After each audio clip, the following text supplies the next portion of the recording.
গেল কয়েকদিন ধরেই উত্তপ্ত চীন জাপান সম্পর্ক, চলছে পাল্টাপাল্টি কথার লড়াই। এর মধ্যেই বিতর্কিত সেনকাকু দ্বীপপুঞ্জে টহল দেয় চীনের কোস্টগার্ড, তাও আবার রীতিমতো বহর নিয়ে। এ ঘটনায় নতুন করে উত্তেজনা ছড়িয়েছে দুদেশের মাঝে।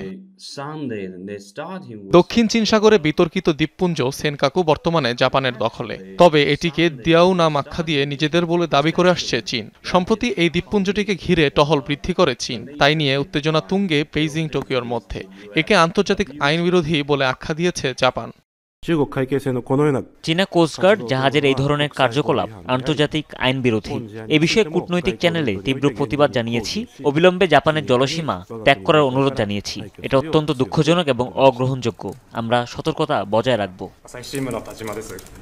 এ অবস্থায় জাপান ভ্রমণে নাগরিকদের আবারও সতর্ক করে দিয়েছে চীন।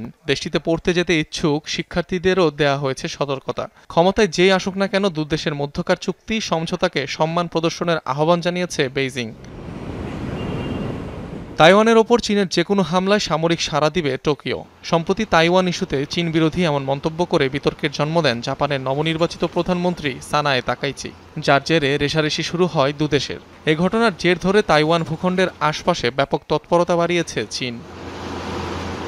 অনিক রহমান, যমুনা নিউজ।